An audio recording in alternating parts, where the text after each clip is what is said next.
dia, né? Eu vi a gravação nas carreiras para conseguir fazer a atividade.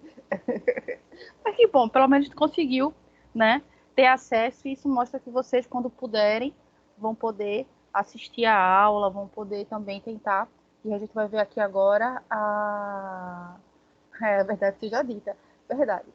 Vai conseguir ver agora aqui a atividade, tá? Quem fez, que eu lembro, né, que estava presente naquele dia, né, a gente vai discutir agora, certo? Então, vocês que estavam comigo sábado e que realizaram a atividade, vocês estão com as respostas de vocês aí? Joana, acho que é Daiane que está no lugar de Carol. Boa noite, professora. Boa, quem está falando é Eunice, é? Não, é Joyce. Oi, Joyce. Joyce também estava sábado com a gente. Professora, eu não vou conseguir digitar, então eu vou ficar falando com a senhora por aqui, que a minha tela do computador, ela tá toda branca. E ficou todo branco, igual na prova, ele quer se amostrar, sabe? Aí eu consegui um monitor aqui, mas em compensação tá a metade dele toda preta. Eu só vejo a senhora a metade da senhora e a metade do processo. Nossa.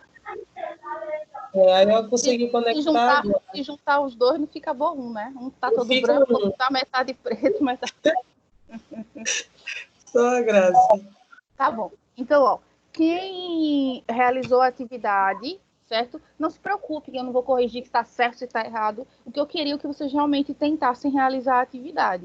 Então, eu peço que vocês coloquem aqui no chat. Foram 4 alternativas. Aí vocês colocam 1, qual foi a letra que vocês marcaram, 2, qual foi a letra, 3, qual foi a letra, 4, qual foi a letra. Aí depois que vocês socializarem aqui no chat, Jorge, se você quiser, você pode dizer, tá? Aí eu boto o seu, certo? Aí eu vou passar para a correção das questões, tá? Fiquem à vontade, podem ir digitando aqui no chat quem realizou a atividade. 1, coloca a letra, 2, coloca a letra, 3, 4. Foram 4 questões, tá? Podem colocar aí. Quem não fez, não tem problema não. Vocês podem acompanhar também a correção. Cadê, gente? Podem colocar.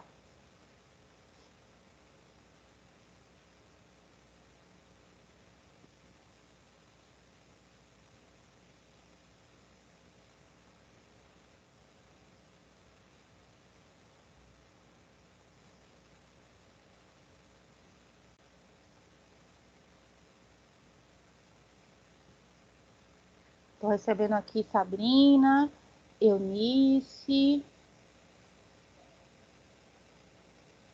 Jéssica, massa. Vão colocando aí.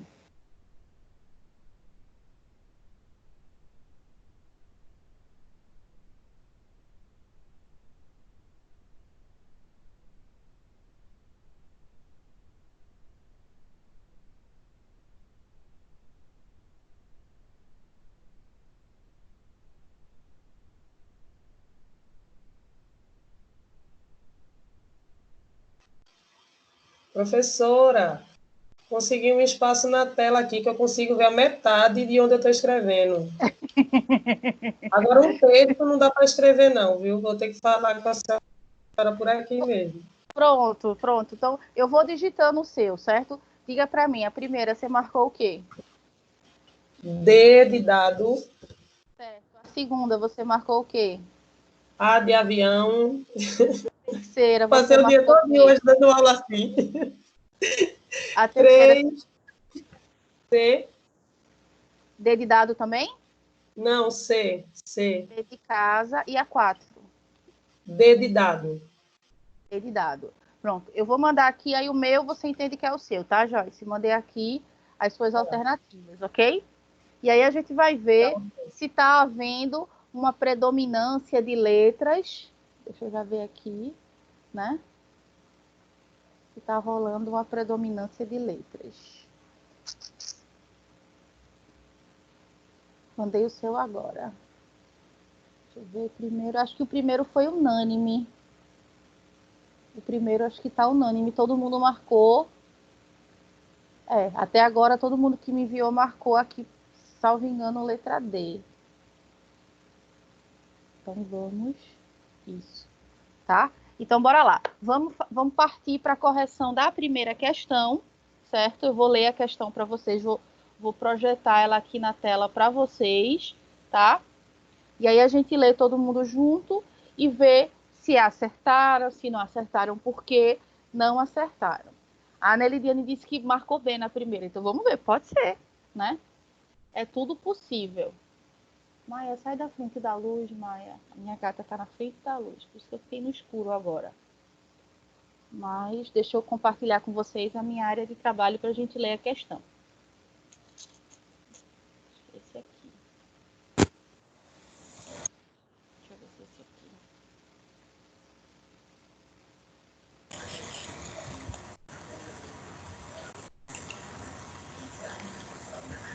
Gente, vocês estão vendo o meu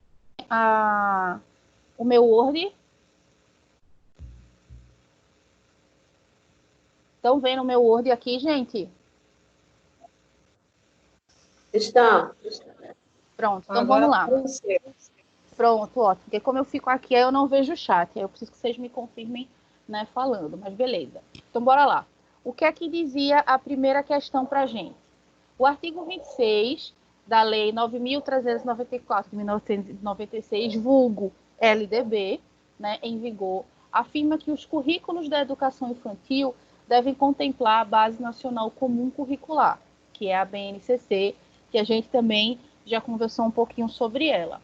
Em dezembro de 2017, o Conselho Nacional de Educação, né, o CNE, a aprovou. Sobre esse tema, é correto afirmar que a BNCC é um documento de caráter. Vamos ver qual é a alternativa que fala qual é o caráter da BNCC. Sugestivo, que defende o conjunto normativo, orgânico e progressivo de aprendizagens essenciais, como o direito das crianças, jovens e adultos. A BNCC é um documento sugestivo? Não, não é um documento, né? Essa palavrinha é que desqualifica essa alternativa, beleza? A letra B, reflexivo, que define o conjunto normativo orgânico e progressivo de aprendizagens essenciais, como o direito das crianças, jovens e adultos. Perceberam que a única coisa que muda nas alternativas é essa primeira palavrinha? Na letra A é sugestivo, na letra B reflexivo. A BNCC é um documento reflexivo, gente? Vocês acham que ela seria apenas para reflexão? Não, não. Ele não é um documento reflexivo, porque se ele fosse reflexivo, ele não serviria de norte para a construção dos demais currículos, como a gente viu na nossa aula de BNCC, tá? Letra C, ele é opcional, a base, né? É opcional, tá? Que defende o conjunto, e aí segue o mesmo enunciado. As escolas, as redes, elas têm a opção de não seguir a base? Não, ela tem que seguir a base. Isso. Isso nos leva à letra D, que diz que ele é um documento normativo, que define o conjunto normativo orgânico. E aí, gente, aqui já dá uma facilitada, porque em todas as alternativas fala de normativo, né? E na letra D também traz normativo. Se a gente parasse para pensar um pouquinho na questão, a gente já mataria que realmente a resposta correta é a letra D. Tá certo? Ô, professora, Diga, querida. eu incrementei aqui, eu ia até perguntar à senhora. Diga, Eu coloquei assim, e para currículos escolares e propostas pedagógicas, tanto para o ensino infantil, ensino fundamental de escolas públicas e privadas, né? Isso? Exatamente. Abrange a escola. Tá, porque as privadas nunca seguem, né? Mas a gente sabe que tem que seguir, né? Mas não, a partir de 2020, todas as escolas do território nacional, seja privada, seja pública, têm de seguir a BNCC. Então, esses 2 últimos anos, 2018 e 2019, foram anos de teste, de implementação. Então, não era cobrado. A partir agora de 2020, tá para ser cobrado, né? Talvez não a cobrança ou algum tipo de fiscalização esteja um tanto quanto mais branda, justamente pela atual configuração que a gente está vivenciando, né? Então, nem tem como cobrar muita coisa, por exemplo, nesse momento que a gente está precisando ter aula remota com os nossos estudantes, certo? Tá. Obrigada. Bom, a segunda questão, deixa eu ver aqui o que é que vocês marcaram para mim na segunda questão. Tem gente que marcou A, tem gente que marcou C, tem gente que marcou A, tem várias alternativas aqui A, da segunda questão. Deixa eu ver o que mais. A, tem gente também que marcou C. Vamos ver qual é a alternativa da segunda questão, tá? Vocês estão de volta aqui no meu Word, então, né? Essas questões que eu peguei para vocês, eu peguei essas questões de concursos que tiveram recentes. Então, para vocês terem uma ideia, mais ou menos, do que está sendo cobrado, tá, em concursos, certo? Essa daí foi um concurso exatamente do ano passado, de 2019, tá?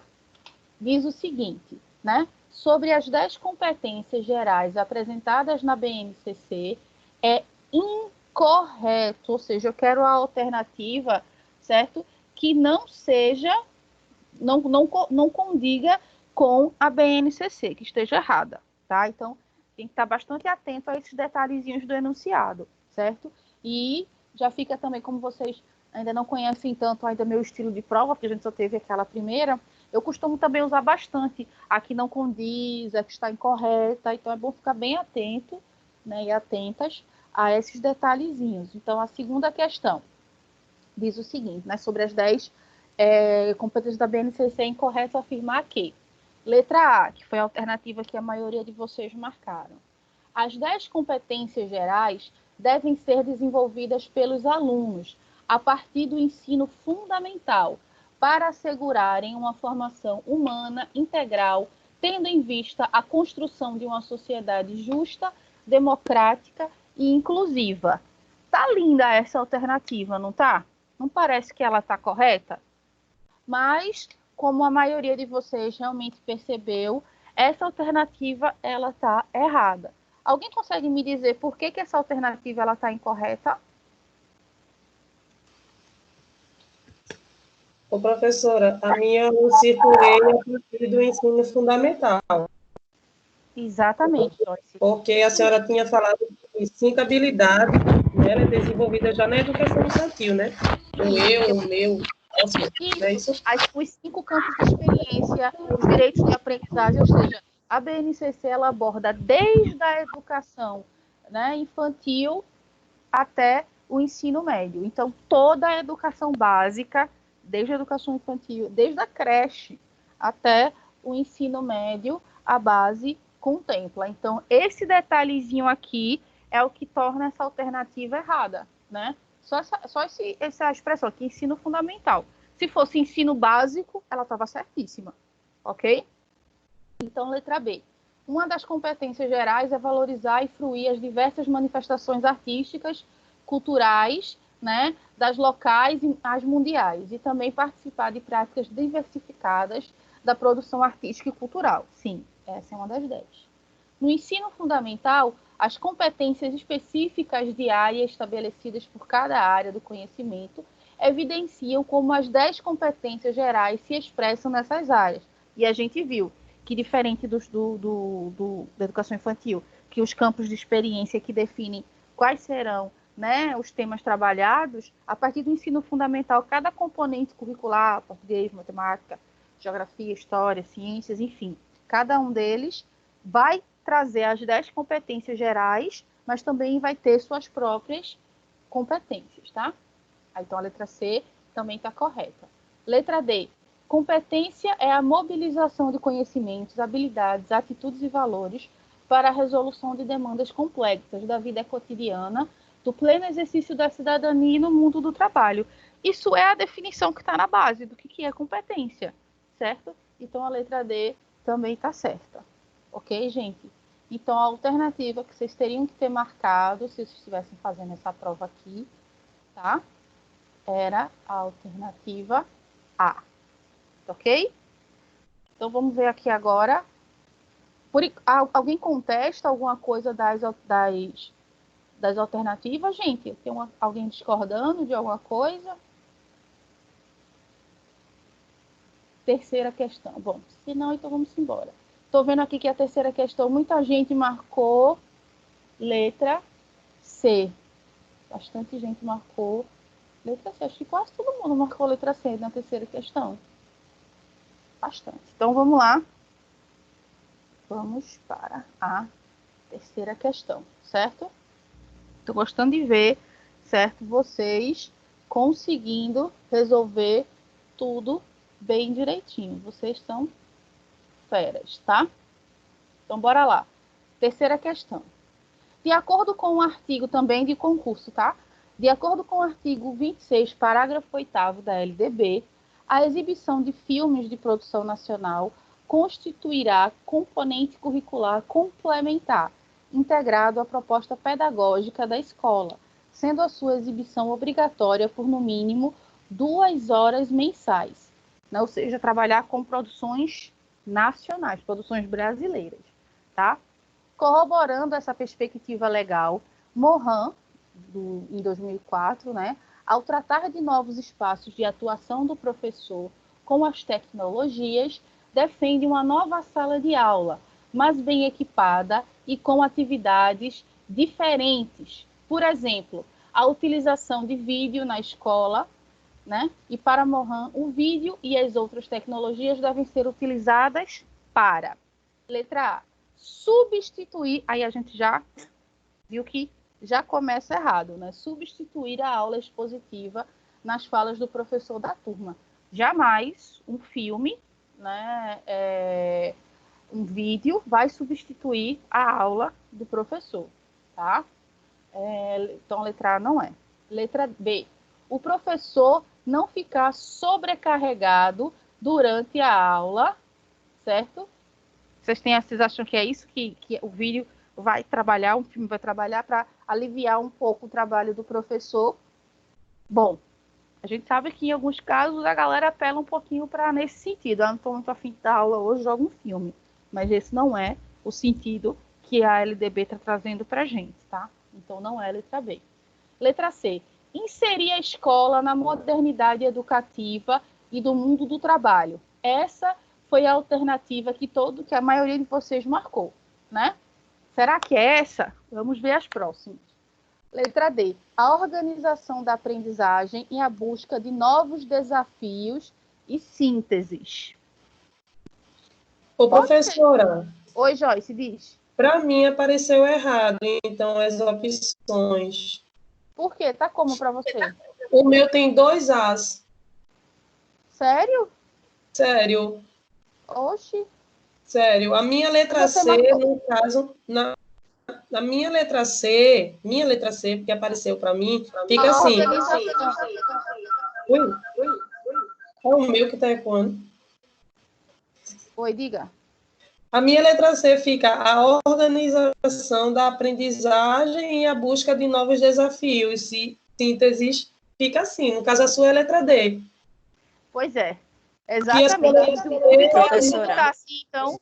O de todo mundo está assim, então. Assim mesmo, tá assim mesmo. também. Ficou 2 letras A. Então, eu acho que na hora que, enfim, que eu mandei para vocês, eu apertei alguma coisa errada. Então, beleza. Mas vocês estão certas. Por isso que eu não disse que logo de cara era essa a alternativa. A alternativa correta, né, é a quarta. A quarta alternativa, que no caso para vocês apareceu como letra C. Mas é isso aqui mesmo, tá? A organização da aprendizagem e a busca de novos desafios e sínteses. Perfeito. É a letra A, é essa letra aqui mesmo, tá? Que no caso para vocês apareceu como C, mas em tese era para ser a D, mas vocês fizeram bem direitinho, tá bom? E a última alternativa que não é ilustrar o conteúdo do professor. Não, se fosse apenas isso, né? Para que então utilizar? Para que está na lei? Né? Isso é simplesmente para ilustrar o que o professor está trabalhando, tá?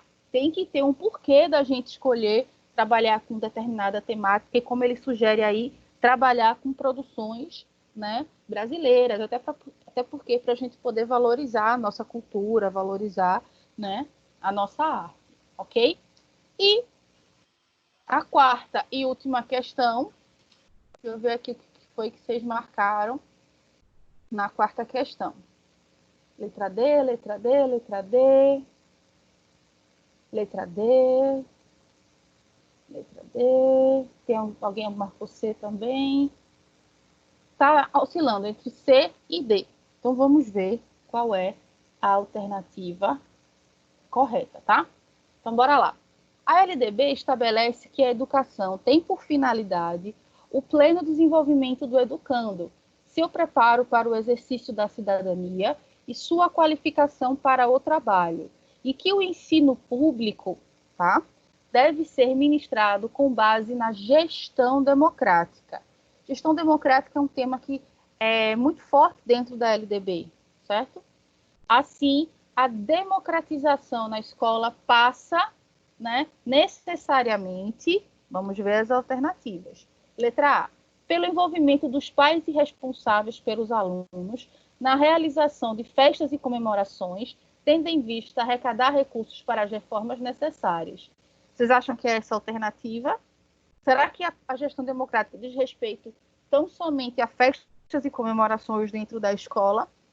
Não, tá, gente? É muito mais abrangente. Gestão democrática é pegar essa noção, né, dos conceitos do que é gestão, que é organizar, coordenar, né, e democracia, onde todos participam.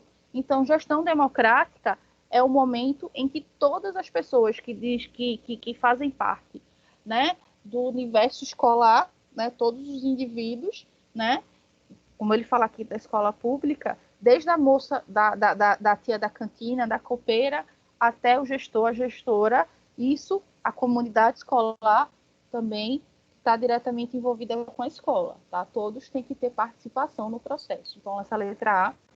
E não é só em festas e comemorações, como tem dizendo aqui, mas em tudo que diz respeito à escola, tá? Isso é uma escola com gestão democrática. Se funciona assim ou se não funciona, aí é outra questão. Mas o conceito de gestão democrática é isso, tá? Então, não é a letra A. Letra B. Pela presença dos pais na escola para desenvolver trabalhos e atividades comunitárias. Por isso, pelo que eu acabei de falar para vocês, isso também, né, deslegitima essa letra B. Essa letra B também está errada. Letra C. Pela eleição de diretores das unidades escolares pela comunidade escolar, que faz a indicação em uma lista tríplice a ser analisada pela Secretaria da Educação. Essa é uma alternativa possível. Algumas pessoas marcaram a letra C também. Bora ver a D para comparar uma e a outra. Letra D. Pela participação dos segmentos representativos da comunidade escolar na ação de planejar, executar e avaliar o seu projeto, seja o PPP da escola, tá? De fato, gente, a alternativa correta no que diz respeito ao conceito de gestão democrática, certo? É a letra D. Por que não é a C? Porque a C está falando tão somente da eleição de diretores, tá? A eleição de diretores tem a ver com isso aqui, mas a gestão democrática tem a ver com tudo que diz respeito à escola. Então, a alternativa, né, que atende o que está sendo pedido no enunciado, que atende melhor o que está sendo pedido no enunciado, é a letra D, tá? Pessoal que não marcou a D, compreendeu por que é uma e não a outra? Porque aqui está falando tão somente de eleição. É verdade, a gente tem essa questão da eleição, né, que a comunidade escolar deve participar. Essa questão de lista tríplice, isso varia de rede para rede. Por exemplo, o governo do estado de Pernambuco tem essa lista tríplice de indicados, né? Secretaria do Recife, se eu não me engano, também tem, mas tem outras redes que não têm esse tipo de eleição, tá? Então, não é a alternativa que mais atende ao que foi pedido, ok? As 4 questões aqui trazidas para vocês. Tranquilo, gente? Conseguiram? Caiu alguma coisa. Conseguiram, né, visualizar? Perceberam, né, que vocês estão, assim, eu fiquei satisfeita quando eu vi as respostas de vocês, né, que estão bem de acordo com aquilo que a gente está estudando, né, e com aquilo que está sendo pedido, tá? Está sendo pedido atualmente, né, nas questões de concurso, de provas, por exemplo, né? Se você vai olhar numa prova do ENAD, as questões estão basicamente nesse nível, tá certo, gente? Sim, Jô, botou ali a imagem da questão. Peço perdão pela essa confusãozinha das alternativas, mas que bom que a gente se entendeu e vocês marcaram a alternativa que, de fato, né, é a que melhor responde a questão. Tá ok? Moças e rapazes, não sei se tem algum rapaz presente hoje na nossa aula. Vocês conseguiram dar uma olhadinha no texto de hoje, que é o que fala sobre níveis e modalidades da educação? Eu lembro que em um outro momento da nossa disciplina, eu citei sobre isso, e acho que alguém falou que costumava confundir um pouco, né, quando a gente trabalhou sobre as instâncias dos sistemas de educação, né, municipal, estadual, federal, do Distrito Federal, e aí muita gente dizia que confundia isso com níveis e modalidades. Vocês viram alguma coisa sobre níveis e modalidades em alguma outra disciplina?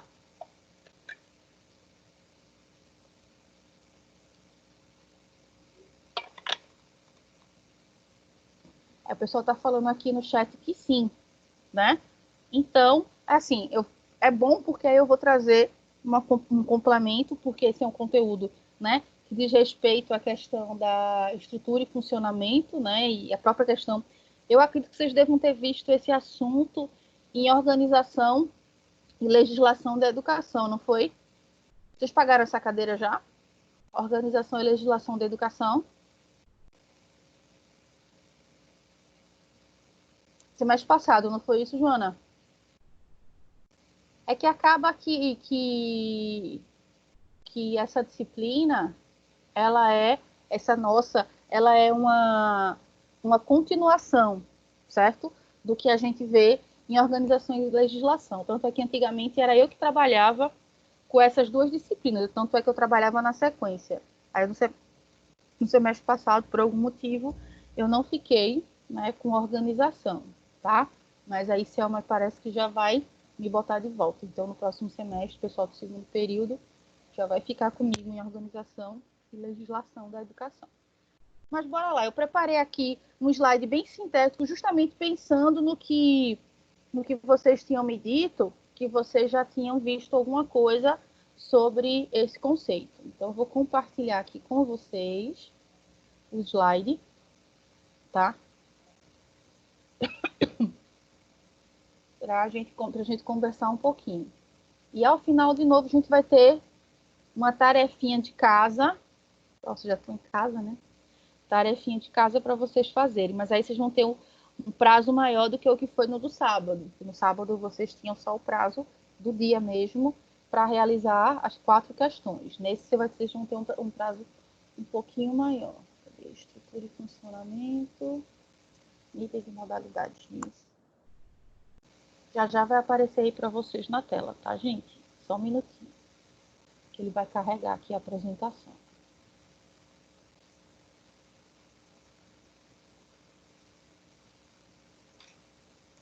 Bom, e aí a gente já começa falando, né, que o texto, o livro, ele traz para a gente, né, ele fala como foi dividida a educação na primeira LDB, né, como estavam os níveis, né, de educação na primeira LDB e algumas mudanças que houveram ao longo do tempo até chegar na LDB atual, que são até as próprias questões de nomenclatura, certo? Tá aparecendo para vocês o slide, gente? Níveis e modalidades. Eita, ficou junto ali. De ensino e educação. Vocês estão vendo o slide? Beleza. Então, vamos seguindo, tá? Então, o livro, né, o texto do Santos, ele começa da gente com a primeira LDB, como eu falei para vocês, e aí a gente tinha, né, essa divisão entre níveis, 2 níveis, ela vem mais para a LDB atual.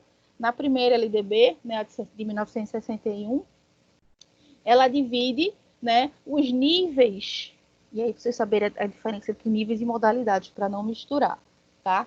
Os níveis de educação na primeira LDB eram 3, né? Então a gente tinha educação pré-escolar, certo? E aí era onde as crianças com menos de 7 anos estudavam. Então, de acordo aqui com o texto, ainda não como é que se diz? Não era acessível. Então, se você, por exemplo, pergunta para os pais de vocês, né, se eles não estudaram em escolas privadas, se eles estudaram em escolas públicas, provavelmente eles só entraram, tá, na escola com 7 anos, né? Antes disso, não tinha. Isso é bem recente. Essa questão de a gente entrar na escola pública, né, antes dos 7 anos. Então, nesse período da primeira LDB, a gente tinha a educação pré-escolar, tá? E eu acho que eu já falei para vocês por que eu acho essa definição de pré-escolar complicada, né? Eu falei para vocês essa questão do pré-escolar, o porquê que eu acho que não é feliz essa definição, justamente porque ela soa para a gente como algo antes da escola, como se o que só valesse enquanto escola, enquanto educação formal, só acontecesse depois da pré-escola. Pré-escola não seria, né? Porque esse nomezinho pré-escola, antes da escola, tá? E aí era muito comum se imaginar que nessas turmas, né, não se aprendia, não se tinha aula, não se tinha conteúdo, não se tinha, até porque, não, vou botar a criança na escola para quê? Para brincar de massinha, né?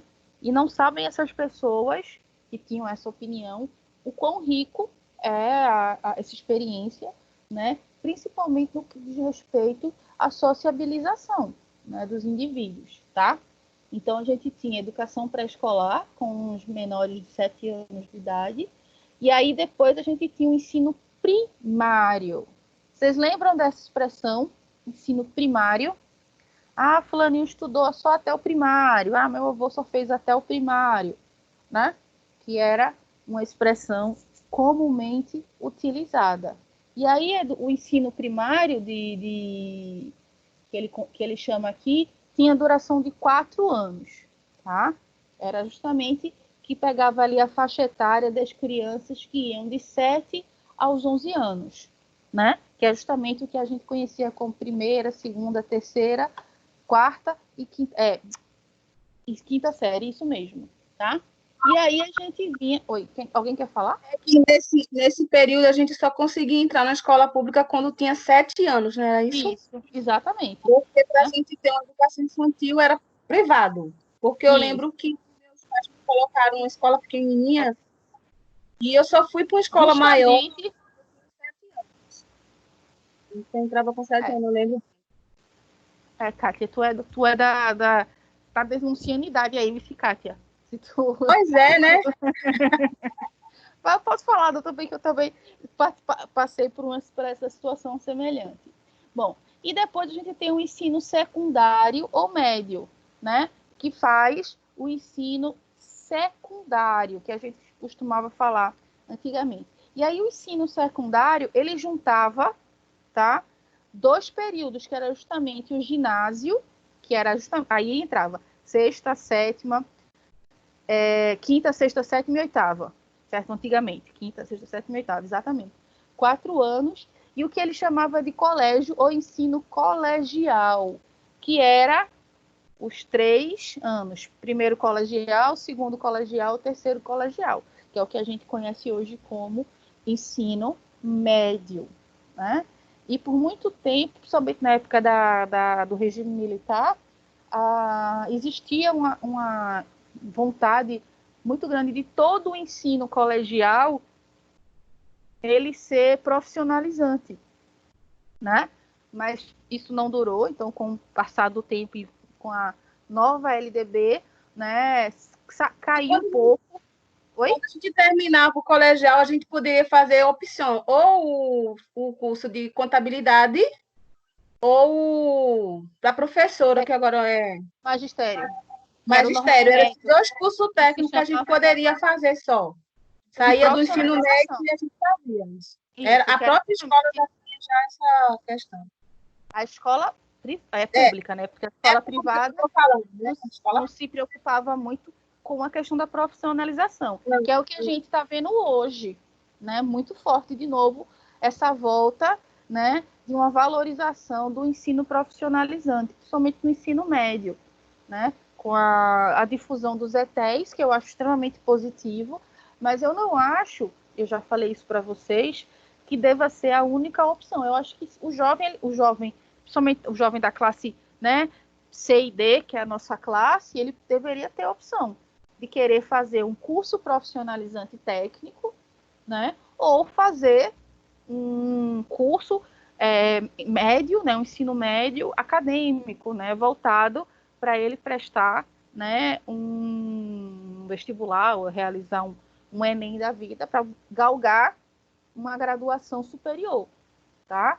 Então, a gente está vendo isso bem retornando de uma certa maneira, né? Onde os cursos profissionalizantes não estão dentro das escolas privadas. Os cursos profissionalizantes estão em escolas públicas, nem em escolas estaduais, que são esses grandes ETEs, né? É uma alternativa, mas eu queria que ele ficasse com Professora, alternativa. Oi, Joyce. no caso, as escolas particulares, elas ensinam para os alunos fazerem Enem e entrar na universidade, né? Federal. A preocupação das escolas privadas no que diz respeito ao ensino médio é essa. É essa, porque eu tenho um aluno de 6º ano que eles já fazem simulado de Enem. 6º ano, em aula de reforço escolar. E eu mostro a pau. Mas tu tá em escola, trabalhando em escola privada? Não, eu só dou aula de reforço escolar. Ah, sim. Aula com os meninos. Aí, por causa disso, estou dando aula assim, online. E eu observo que hoje, nas escolas públicas, o ensino médio é voltado para que nossos filhos, como classe baixa, né, C e D, como a senhora falou, eles vão ser os serviçais dos futuros advogados. Eles estão aprendendo para isso. Infelizmente, a gente tem que ter essa visão crítica, né, desse processo e entender que isso acaba soando como uma segregação. Né? Os filhos da classe C e D acabam ficando, pela urgência, né, de que eles, para ajudar em casa, para ajudar a família, eles precisam ser inseridos muito mais rapidamente no ensino, numa profissão, então eles acabam se contentando com uma formação profissionalizante a nível técnico, para serem logo inseridos no mercado, e acabam que, por muitas vezes, eles ficam adiando ou até mesmo desistem, né, de tentar um Enem, de tentar um vestibular, de tentar algo para o ensino superior. Porque não conseguem ter uma base boa. Eu, particularmente, sou a prova disso, né? Por conta dessas dificuldades de opcionar, em fazer opções, eu fui adiando os projetos de estudo para frente. Agora que eu consigo fazer o que eu sempre quis. Ótimo. Por conta dessa dificuldade. O mais triste que eu acho disso tudo é quanto mais eu aprendo da história da pedagogia, da história da educação, mais eu fico frustrada. É como se a gente nunca saísse do lugar. Eles fazem alternativa que já existia, mas que não funciona. Uhum. É o que é mais frustrante. Eles vão mudando as leis, vão tentando mudar. A gente que é da classe menos favorecida continua no mesmo lugar. Temos que ficar com o que eles nos fornecem. Se a gente tem um poder aquisitivo que possa dar o melhor aos nossos filhos, ou então se nossos filhos... Eu vou dar um exemplo. A minha filha, eu sempre trabalhei muito, ela estudou no colégio privado até o 8º ano. Mas depois ela decidiu que queria sair e ela estudou, meteu a cara nos estudos, fez o curso técnico, entrou em edificações na Federal. Lá ela estudou. Hoje ela terminou, mas por benefício dela próprio, né? Porque ela buscou o objetivo. Então, se a gente Ou seja, ela é uma exceção à regra, né? Ela buscou isso. Então, a gente com nossos filhos, se eles não buscarem esse objetivo para eles, que a gente não tem condição de pagar, vamos dizer, hoje um colégio que eu trabalho, um aluno que faz o ensino médio lá é R$1.000. Então, qual é um trabalhador de classe média que vai ter condições de pagar R$1.000? Isso se ele só tiver um filho, né? Que normalmente, né, as classes mais populares têm 2, 3 filhos, até mais. Exatamente. Então, quer dizer, eu fico pensando, quanto mais eu estudo, quanto mais eu vejo a história da educação, mais eu fico frustrada, porque é como se a gente não saísse do lugar. É como se eles não dessem a oportunidade a quem realmente quer, né? É muito frustrante isso.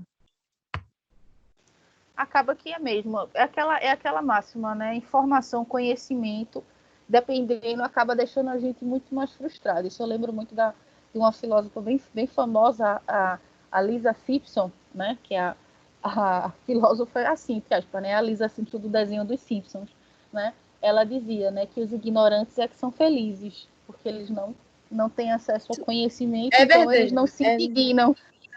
Então, a gente não fica indignada com tudo o que acontece. É por isso que, muitas vezes, a omissão em fechar os olhos é muito mais questão, porque você cansa de questionar, cansa de buscar. Então, por isso que, quando eu me identifiquei com a educação infantil, é que eu tenho essa consciência que tudo vem daí. A gente tem que educar futuros profissionais na educação infantil, é onde vem a base de tudo, é onde a gente vai estar formando caráter de pessoas. É aí onde está o alicerce da educação. Por isso que eu falo, e é um investimento tão pouco. Porque vocês são a base, né? Vocês deveriam ser os profissionais de educação mais bem pagos. Eu fiquei pensando, hoje eu estudando na LDB, uma lei que tem 600 páginas e só 20 páginas ser direcionada à educação infantil, veja. E aí a gente tem que buscar melhoramento com personalização, fazer, que nem a professora disse, ser o professor 80, para poder ver êxito em tudo isso que a gente vê de leis, que a gente não vê sendo realmente posta em prática. É tudo leis que a gente sabe que existe, que a gente tem direito, existe uma Constituição que nos protege, mas que a gente não consegue botar em prática, infelizmente. E a LDB realmente não traz tanta questão assim em relação à educação infantil. Mas se você já pegar a BNCC, que já é um avanço, né, aí já vem trazendo um foco, uma atenção muito grande na educação infantil. Porque o mundo, né, o mundo civilizado, o mundo, né, ocidental, o chamado primeiro mundo, já percebeu que o principal alvo, né, em que a gente deve focar para garantir, né, um desenvolvimento pleno dos indivíduos no que diz respeito à educação é a educação infantil. Então, já existem até economistas que falam, né, tem um economista ganhador do prêmio Nobel, agora me fugiu o nome dele, que é a equação Heckman.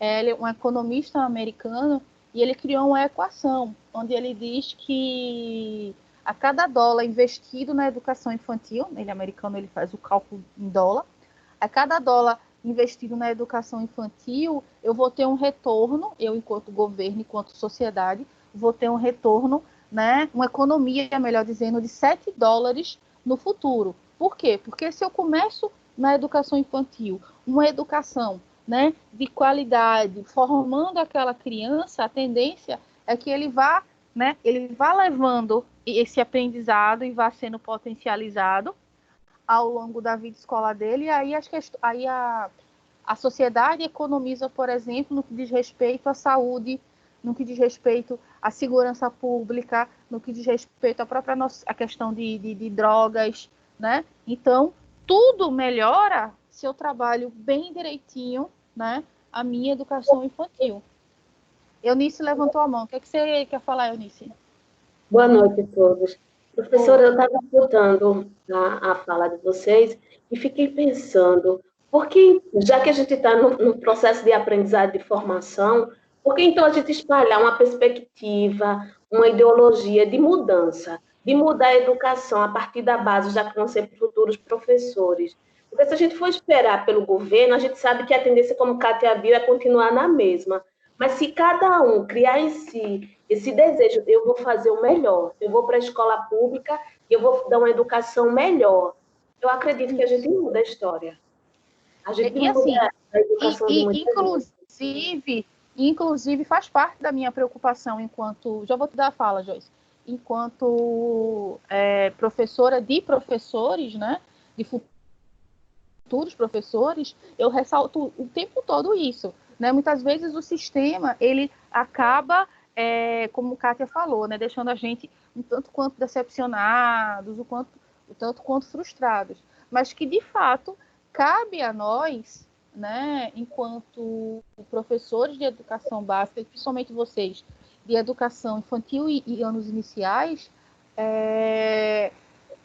dentro da minha sala de aula é onde eu tenho acesso àquelas mentes, àquelas crianças, aqueles futuros cidadãos, como é que eu vou trabalhar com eles? Como é que eu vou formá-los, né? Eu vou possibilitar, vou instrumentalizar eles com o máximo de conhecimento possível para que eles possam tomar as escolhas deles, ou eu vou continuar numa educação castradora, numa educação que só faz o aluno ser um mero reprodutor, né, do conhecimento, e não um ser crítico, né, um ser ativo, entendeu? Jorge, você tinha levantado a mão, quer fazer alguma contribuição? Ô, professora, eu estava escutando o que a Eunice falou e, por coincidência, aconteceu comigo hoje. Eu trabalho no Cabo de Santo Agostinho pela parte da manhã, eu acompanho crianças. Eu acompanho especiais, né? Especiais, porque ainda tem formação, né? Então, elas são do 6º ano, elas duas. Então, assim, eu achei muito interessante, como eu estava dizendo à senhora anteriormente, que eu dou aula de reforço escolar, e eu tenho 3 meninos que são de escolas particulares, 6º anos, e assim, eu vou sempre trabalhando com eles. Eu já estou com eles há 2 anos já. Então, 5º e agora no 6º ano eu estou com eles também, à tarde. Então, o que é que eu fiz? Eu falei com a gestora da escola, justamente para poder, quando eu estiver dando esse suporte aos meninos, que essas outras crianças de lá, já que não está tendo, a senhora veja, o sistema está tão defasado que até hoje, desde o dia 16 de março, as crianças estão sem aula, nada para nada. E eu escutando a Eunice falar, e eu tomei essa iniciativa de falar com a gestora, ela disse, não, tudo bem. Só que aí, então, eu havia comentado com uma professora que era licenciada em letras. Sabe o que ela fez? Para você ver, quando a gente tenta mudar a situação, professora, a gente é bombardeado.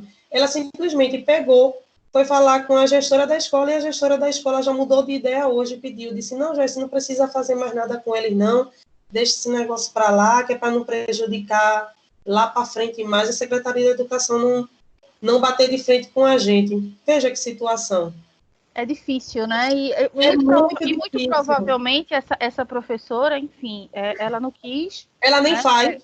Eita, desculpa, isso, e ela nem faz e critica. Nem quer fazer também. Lamentável.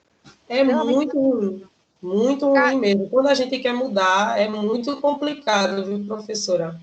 Isso. Mas eu não desisto, não. Eu continuo tentando, porque a educação tem jeito, na rede pública mesmo.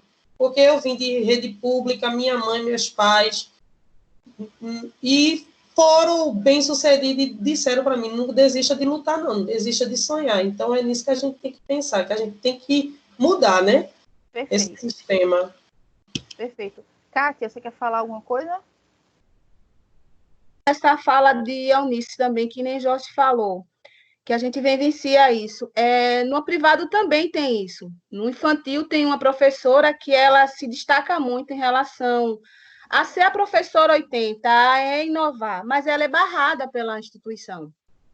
Ela tem que se limitar de acordo com as diretrizes. Então, quer dizer assim, não adianta a gente se formar e querer modificar, sabe? Com todo esse nosso conhecimento que a gente sai com fome de passar adiante tudo que a gente aprendeu, mas a gente é barrada pela própria sociedade, pelas próprias leis que foram formadas e que a gente aprende nossos direitos, elas mesmas nos deixam barradas. Nos castram. E eu vejo essa professora, essa colega, totalmente frustrada. Já vi ela querer passar para os alunos que eles iam ter um bom aprendizado, iam desenvolver mais, mas não é interessante para a escola isso, entende? Tudo tem que ser determinado como tem que ser. Então, é triste isso, e a gente saber que a gente vai se formar com bastante conhecimento, mas seremos barrados pelas leis criadas que se diz que é para beneficiar, né? Não sei. Aí onde fica como a gente estava tendo reunião hoje de professores, né, lá da instituição, e aí a gente estava conversando, né? Infelizmente, enquanto a gente não tiver um educador, né, assumindo a liderança política do país, um educador na presidência, um educador sério no próprio Ministério da Educação, a educação vai estar sendo sucateada, sendo agredida, sendo atacada, infelizmente. Né? Você pode ver que da onde que se tem que tirar dinheiro da educação, da onde ataque a educação, né? Infelizmente é algo assustador. Mas, como vocês mesmas falaram, não vamos esmorecer nesse sentido, né? Vamos continuar com o nosso papel. O que me fez fazer, desculpa atrapalhar a sua fala, o que me fez fazer pedagogia foi quando eu fui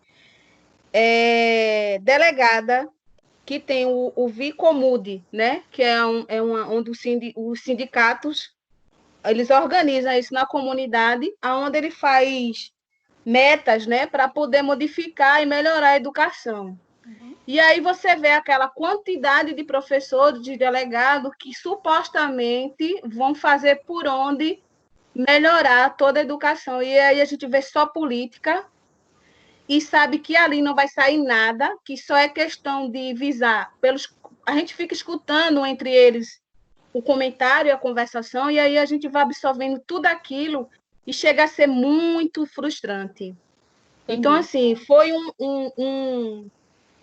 foram uma semana de congresso onde eu fui uma das delegadas, e não tive questão assim de aprendizado que me somasse, a não ser frustração em ver aquelas pessoas ali só pensando que eles iam ganhar em questão política na frente, e o que eram feito... E o compromisso, né, com a transformação, o não compromisso tinha. com a comunidade, é difícil. Não, aquilo era tudo um mapa, era só para cumprir uma meta que é por lei que tem que existir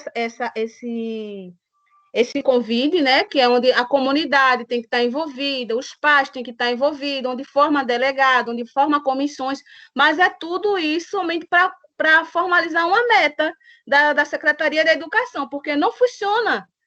É só questão de mais uma maneira deles desviarem dinheiro. Isso, para mim, foi muito frustrante.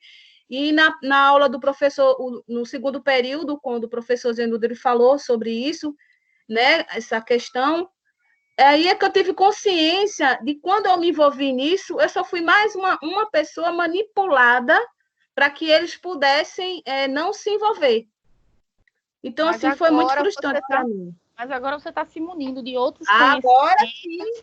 Acredito que seus horizontes estão se expandindo, e eu tenho certeza que se você já não estiver em sala de aula, assim como as demais, né, quando você estiver em sala de aula, você vai pelo menos tentar fazer diferente. Eu acredito muito nisso, tá? Eu também acredito. Bom, gente, continuando aqui ao que a gente já estava discutindo, né, a gente falou, né, da primeira LDB, e aí a gente viu na nossa aula que houveram modificações, que algumas pessoas até chegaram a falar que seriam outras LDBs, mas não era só acréscimos, adendos, e a gente tem as modificações de 1971 e as modificações de 1982. E aí, o ensino pré-escolar continuou com a mesma nomenclatura, né? Educação pré-escolar. Aí, quando a gente vai para o nível seguinte, né?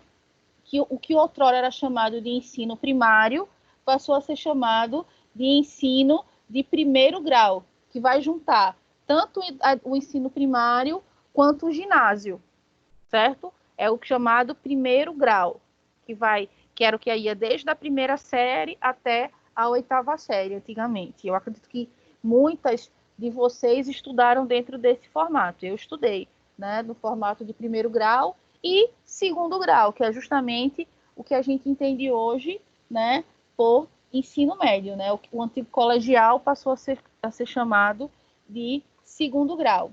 E aí que vem começar a se falar, nessas modificações de 71 e de 82, e mais para frente 82, né, no supletivo, o ensino supletivo, né? Hoje a gente ouve menos falar sobre supletivo, né? Porque antigamente era muito comum a gente ouvir falar, ver propaganda, ver faixa, né, falando que você não conseguia concluir a educação no tempo certo, aí você ia lá e fazia um supletivo, prestava um supletivo, tá? E não que ainda hoje não existe, mas é porque a gente já tem hoje tantos programas, por exemplo, Acelera, Se Liga, o próprio EJA, que a gente vai ver mais para frente enquanto modalidade, né, que acabou tirando um pouco, né, o foco dos supletivos, né, mas ainda era algo bem forte na década de 80, início dos anos 90, ainda a gente via muito falando sobre o ensino supletivo, que você via de forma condensada, né? Por exemplo, você via em 6 meses o que você veria em 2 anos, uma coisa assim, né? E aí também vem falando da educação especial, nessas modificações de 1982, que na primeira LDB não trazia, mas nessa segunda, perdão, já nessa modificação de 82, já vem falando, tá, de educação especial, embora ainda traga, não é nada muito claro o que seria essa educação especial, e mesmo assim não era algo obrigatório, né? Era incentivado, era premiado, iniciativas que trabalhassem com educação especial, mas não é como a gente tem hoje, né? A questão de estar na lei, que a gente tem que oferecer, que a gente não pode recusar criança, enfim, né? E ele engloba dentro da educação especial tudo, desde crianças com deficiências físicas até crianças com deficiência cognitiva, tá? Diga, Joyce. Você levantou a mão, Professora, eu queria Oi. saber se tem diferença, assim, do EJA, hoje chamado EJA, para o antigo supletivo. A diferença é que para o supletivo, ele não existia, como é que eu posso dizer, não existia uma legislação e a própria questão de conteúdos, tá? Para supletivo, nem tampouco formação de professores para trabalhar no ensino supletivo, coisa que, por exemplo, para a educação de jovens e adultos, né, e a própria andragogia, que é uma disciplina que vocês irão pagar, tá? Já estão pagando andragogia, não? Vão pagar ainda, né? Andragogia, essa cadeira, vocês pagaram ainda não foi? Que é justamente a educação de adultos, andragogia, educação de adultos, porque Eu acho que é lá para o 5º período, parece. Vocês devem pagar ainda essa disciplina, tá? Então, hoje a gente já tem uma preocupação maior com esses indivíduos que não cumpriram a aprendizagem no tempo certo, porque venhamos e convenhamos, né? Muita gente que fez os supletivos, né, e quem teve acesso a material de supletivo, enfim, sabe que era uma coisa, com perdão da expressão, feito nas coxas, né? E já no que a gente visualiza hoje enquanto EJA, JAI e a própria andragogia, né, existem metodologias, existem materiais, existem estudos que tentam direcionar a gente como trabalhar com esse público. Por exemplo, se você vai alfabetizar um adulto, você não pode alfabetizar um adulto com a mesma abordagem que você alfabetiza uma criança, né? E se você vai alfabetizar um jovem, é diferente de alfabetizar um adulto, e que é mais diferente ainda de alfabetizar um idoso, né? Então, a grande diferença que a gente visualiza é essa nesse sentido, Joyce, né? Que no ensino supletivo não se tinha nenhum tipo de regulação ou de formação dos professores ou preocupação com esse público, porque quem fazia supletivo é quem não cumpria o ensino no período correto, né? Tranquilo? Te respondi? Obrigada. Tentei escrever aqui, mas depois eu assisto a aula. Novamente. Perdão, tá? Mas é basicamente isso, né? Essa diferenciação, que a gente já tem hoje tanto é que na LDB atual vem falar de EJA enquanto nível de educação, tá? Bom, bora lá. Educação especial, já falei para vocês. E o ensino superior, que a partir de 68 é que vai ter aquela subdivisão. E no texto do Santos, no livro do Santos, também traz, né? De que ensino superior, você tem ensino superior e você tem a pós-graduação. E vai ter aquela diferenciação que eu já expliquei para vocês, daqueles dois tipos de pós-graduação, né? O estrito sensu e o lato sensu. Vem falando também, né? A partir dessas modificações. E aí a gente chega na LDB atual, tá? E aí eu vou passar aqui o slide para vocês. Passou, gente, o slide para vocês? Estava tanto tempo parado aqui, eu pensei que talvez pudesse ter diminuído. O slide passou para vocês, gente? Passou. Beleza. Então, a configuração atual, ou seja, no que diz respeito à atualidade, né?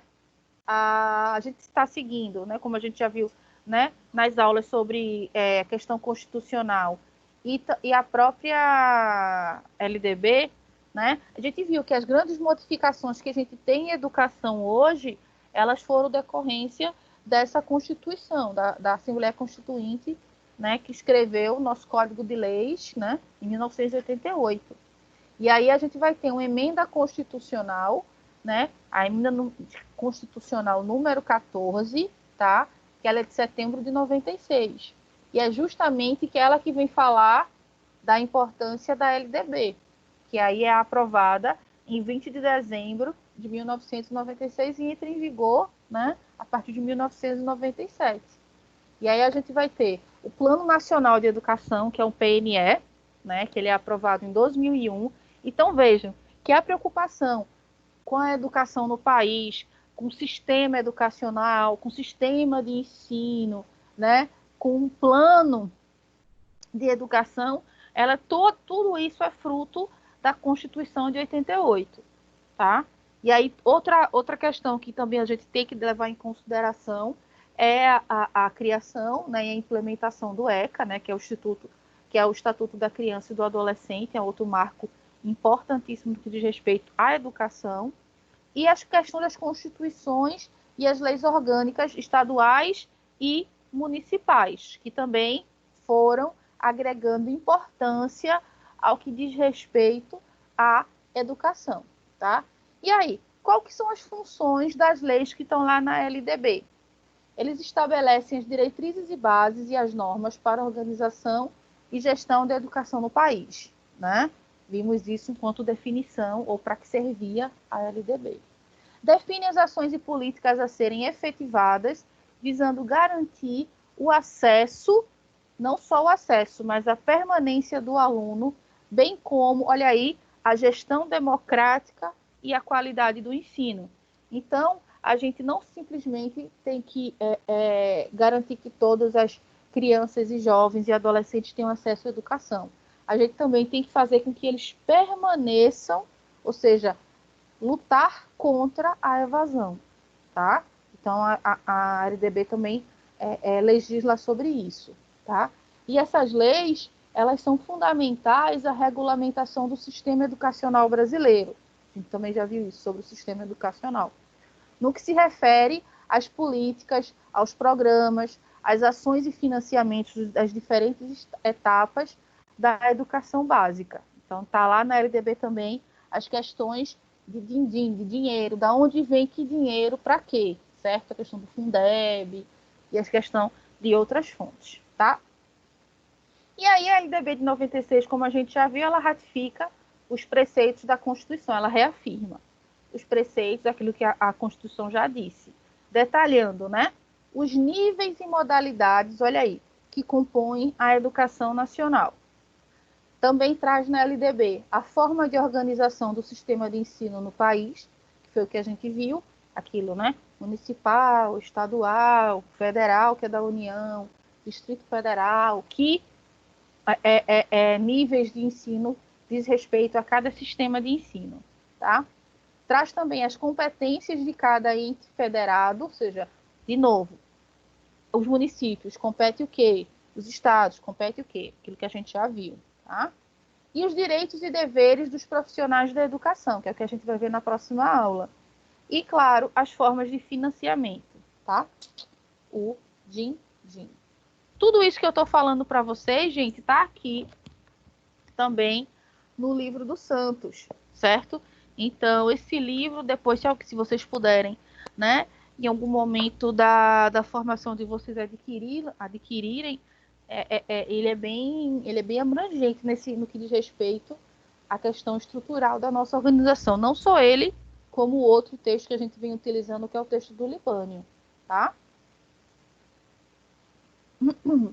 Questão da configuração atual, e aqui as leis, as funções, e aí a gente chega, né, como eu falei para você, na LDB ratificando, né, a questão, como eu falei, a divisão do sistema de ensino, as competências de cada ente federado e os direitos e deveres dos profissionais da educação, que é isso que a gente está visualizando, tá? Agora.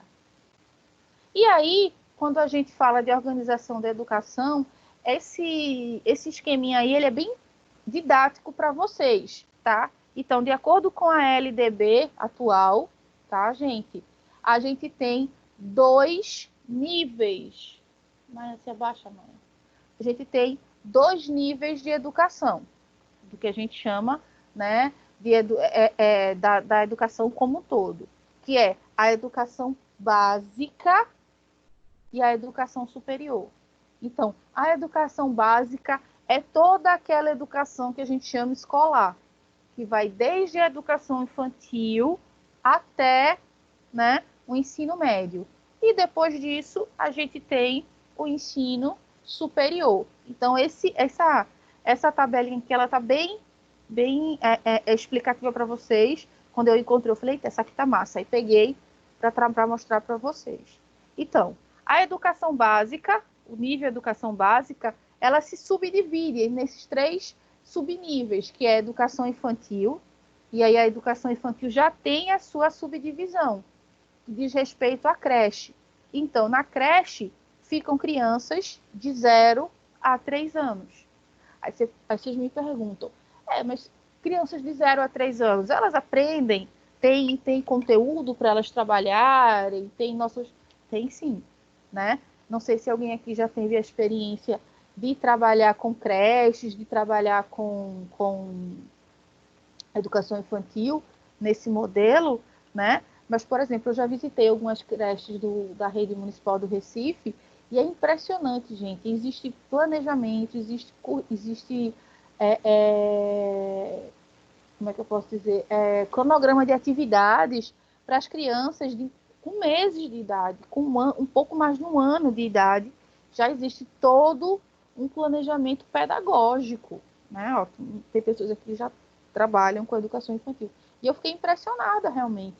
Para além da socialização, já começa todo um trabalho motor, todo um trabalho no que diz respeito muito à questão física, né? A questão do coordenação motora grossa, coordenação motora fina, a questão da atenção da criança, né? A questão da fala e, claro, a socialização, né? Então, da educação infantil, a subdivisão creche são para crianças até 3 anos de idade, tá? Depois disso, é o que chama de pré-escola, mas é a própria educação infantil, que a gente conhece como os grupos, certo? Que algumas redes chamam grupo 4 e grupo 5, né? Eu não sei nas redes que vocês trabalham, como que é essa nomenclatura. Mas é justamente os 2 últimos anos da educação infantil, que é o pessoalzinho de 4 e 5 anos. Que normalmente nas creches, quando eu falo creche pública, né, as crianças de 0 a 3 anos, elas passam o dia todo na creche. Já as crianças de 4 e 5 anos, normalmente não, elas só estudam em um turno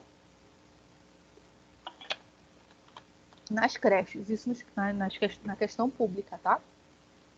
Então, a educação infantil é essa subdivisão aí, ok?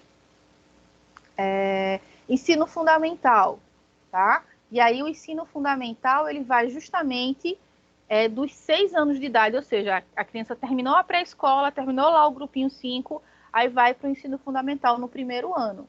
Embora em algumas redes, em algumas escolas, por exemplo, eles acabam deixando ainda o primeiro ano junto à educação infantil, tá? Mas já conta o primeiro ano como sendo o ensino fundamental, que vai, né, para as crianças que já indo para a adolescência, dos 6 aos 14 anos. Isso, claro, se a criança estiver estudando no tempo certo, né? Se não houver nenhum tipo de atropelo, é mais ou menos essa faixa etária, tá? Que diz respeito ao período do ensino fundamental.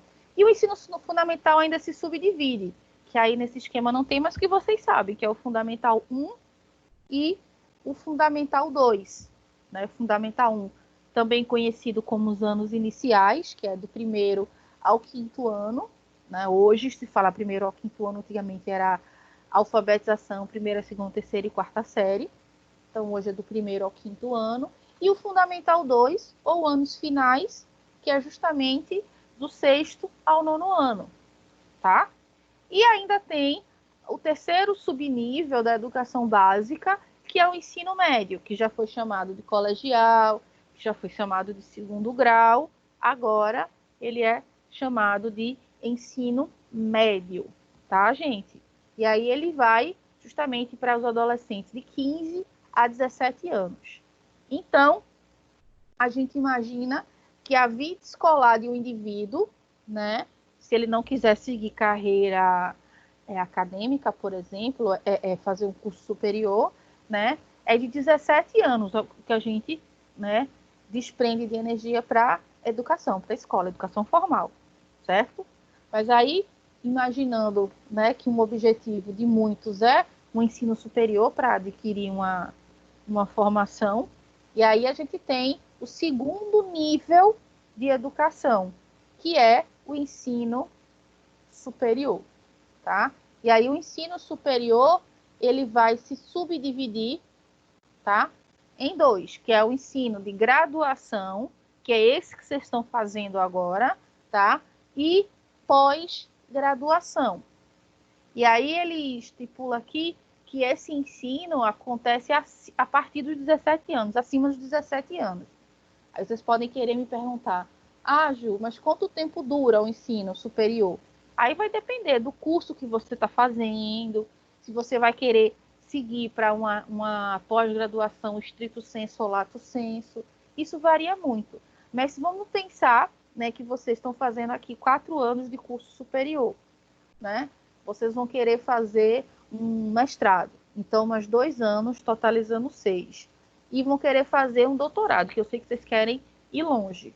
Então, coloca aí mais 4 anos. Então, o ensino superior com uma pós-graduação estrito sensu completa dura, né, 10 anos. Então, você soma 10 anos aos 17 que você estudou ao longo da sua vida escolar, já vai aí, ó, 27 anos desprendido para a educação. E se você pensa que o aprendizado ele nunca para, a gente está o tempo todo, né, se aperfeiçoando, então isso não tem fim, tá? Mas é legal esse esqueminha para vocês, justamente para que vocês tenham essa dimensão de como e como são os níveis. Então, gente, quando perguntar para vocês, né, níveis de educação, tá? É isso aí. Na nossa educação só existem 2, que é a educação básica e o ensino superior, ok? Compreendido isso, gente? Só existem 2 níveis, tá? Que é a educação básica e a educação superior. Alguém quer fazer alguma colocação? Porque eu tenho ainda algumas pessoas de mãozinha levantada. Podem perguntar ou contribuir com alguma questão. Acho que é a Kátia que levantou a mão. Quer falar alguma coisa, Kátia?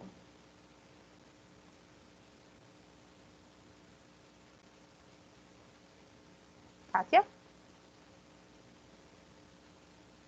Como a educação infantil é importante, ela é a base de tudo, até na LDB. Sim, sem dúvida, né? Tanto é que passou a mudança de nomenclatura de pré-escola para educação infantil, ou o antigo jardim de infância para educação infantil. E aí a gente viu, né, quando a gente estudou sobre a BNCC, a divisão, né, do que são bebês, do que são crianças muito pequenas, do que são crianças pequenas, né, aquela subdivisão pela faixa etária das crianças. A gente viu isso na nossa aula sobre BNCC, e se vocês forem pegar a própria BNCC na educação infantil, isso vem bem delimitado para vocês, tá? Bom, e aí, entendendo que a gente tem 2 níveis, tá? De ensino, a gente também tem as modalidades. Modalidades, vocês vão entender modalidades como tipos, né?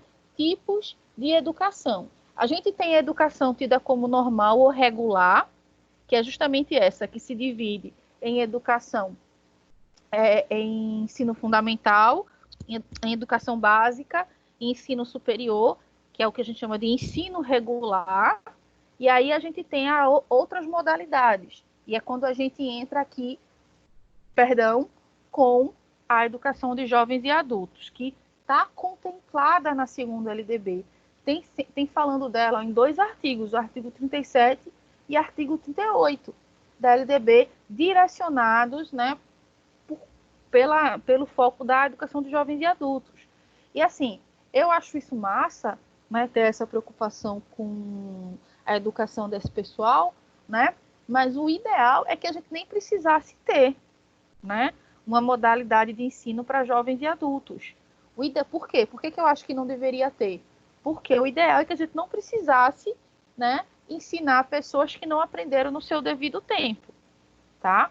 E aí, eu já dei formação para professores de educação de jovens e adultos, né? Já dei aula na própria faculdade, na disciplina de EJA, e uma coisa que a gente tem que ter muito cuidado enquanto professores dessa modalidade é com preconceito, né? Vou dar aula para quem não quer nada com nada, não estudou quando tinha que estudar, vai estudar agora, enfim. Não, porque a gente não sabe qual que é a realidade de cada indivíduo, né? Porque a gente vai julgar esse jovem aqui, enfim, que não estudou como devia estar aqui agora, a gente tem que passar ele de boa, enfim. Você tem que ter uma outra, né, perspectiva nesse sentido. Então, por isso que a gente fala que é diferente, né, a questão do antigo supletivo para o que a gente entende hoje, né, tão amplamente, que é a educação de jovens e adultos, como uma modalidade, um tipo de educação. Tá? E aí diz o seguinte, que ela é destinada àqueles que não tiveram acesso, né, ou continuidade, ou seja, não tiveram acesso, nunca estudaram, ou aqueles que pararam em algum momento e não concluíram, não deram continuidade aos seus estudos, tá? No ensino fundamental ou médio, na idade própria. Então, na LDB vem falando que esse ensino de jovens e adultos ele deve ser gratuito. Tanto é que você só vê turmas de EJA em escola pública.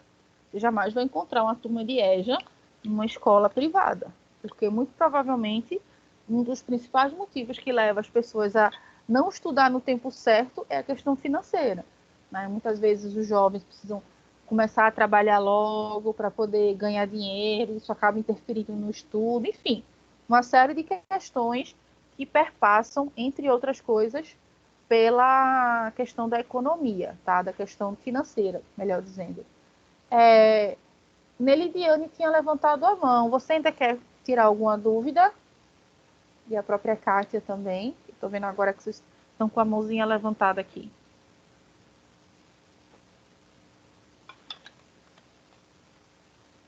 Posso seguir? Pô. Cadê?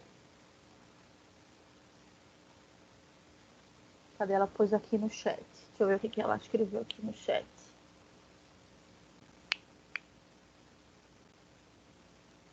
Bom, professora, qual a idade mínima de situação escolar para cursar o EJA? Na LDB, ele vem falando, deixa eu ver aqui especificamente, porque varia, porque existem cursos, né? Então, depende. Se você vai fazer educação, alfabetização, se você vai fazer ensino médio, isso varia bastante. Aqui ele tem educação infantil, educação superior, educação de jovens e adultos. Aqui, ó. Na página 66 do livro, tá? Tem dizendo aqui pra gente, lá no finalzinho da página, quem tiver aí com o texto em mãos, haverá exames para a conclusão do ensino fundamental e médio, exigindo no mínimo 15 e 18 anos de idade, respectivamente, né? Também os conhecimentos e habilidades adquiridos por meios de informais poderão ser aferidos e reconhecidos mediante exames. Os sistemas de ensino organizarão e manterão os cursos de educação de jovens e adultos, assim como os exames supletivos para habilitar o educando a prosseguir seus estudos no ensino regular. Então, por exemplo, 15 anos é a idade mínima para você entrar para fazer uma educação do que a gente chama de alfabetização, o que corresponderia ao que a gente entende por educação infantil e anos iniciais. Então, 15 anos é a idade mínima para quem não concluiu esses dois níveis, certo? E 18 anos para começar a fazer o ensino superior, o ensino fundamental 2, né, os anos finais, e posteriormente o ensino médio, tá? Diga, Joyce. Diga, Joyce. Quem é que está falando? É Gisele. Oi, Gi. 15 anos para o fundamental e 18 para o médio. Uhum. A senhora falou educação infantil, referente... porque a questão de alfabetização, né? Porque o processo de alfabetização no ensino regular começa desde a educação infantil, mas é 15 anos para começar o que a gente conhece como o processo de alfabetização. Certo? Entendeu? O professor... O ensino fundamental, mas alfabetiza nesse ensino fundamental, nesse período de ensino fundamental, não é isso? Isso. Muito provavelmente quem não teve alfabetização. Então, é muito comum você ver, por exemplo, as pessoas de mais idade nesse nível aí, né, de ensino fundamental no EJA. Diga, Joyce, você tinha pedido a fala. Professora, eu aprendi na última formação, não sei se está certo, né? Assim, possa ser que eu tenha entendido errado. É uma dúvida que eu tenho, porque, veja só, pronto, um dos alunos que eu acompanho, ele está fazendo 15 anos esse ano, e ele está no 6º ano. Então, assim, ele não concluiu os anos finais na idade mínima, que é os 14 anos, né? E lá, assim, quando faz 15 anos, ele já vai para o EJA. Se ele tiver 15 anos e ele não concluiu os anos finais, ele já vai para o EJA. Por quê? Eu estou dizendo isso, que ele vai para o EJA. Pelo fato de que ele não tem laudo. Está entendendo? Eles estão descobrindo agora. Você acompanha? Eu acompanho porque a secretaria... Tu sabe mais ou menos, mesmo que ele não tenha laudo, mas tu sabe qual é a questão dele, Joyce? Agora, ele está com um problema no ouvido esquerdo, ele tem os traços de autismo, e agora a psicopedagoga viu a dislexia também.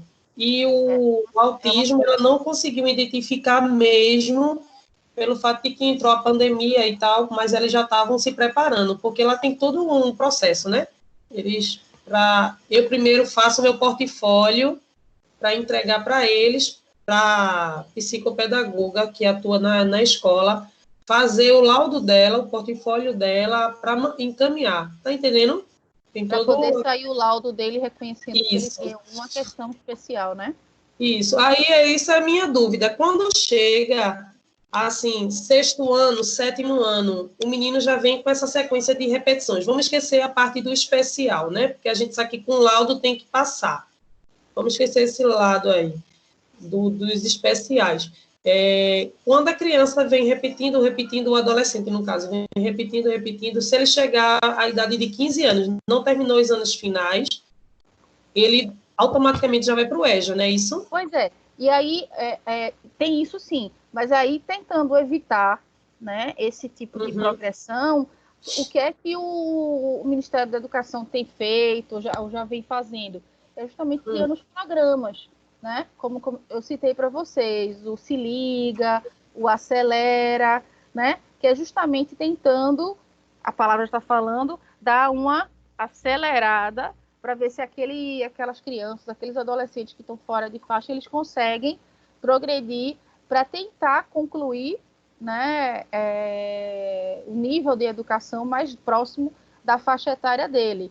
Aí, quando não tem jeito mesmo, aí vai e é encaminhado para educação de jovens e adultos. Tá? Cadê a Eunice? Pediu a fala também. Quer alguma dúvida, querida? Está com alguma dúvida? Professora, eu queria que a professora me desse uma dúvida que eu tenho sobre o EJA. O meu irmão, ele tem 35 anos. Ele parou no 3º ano do ensino médio. Ele gostaria de voltar a estudar, só que aí ele fica perguntando a minha filha como é que eu faço.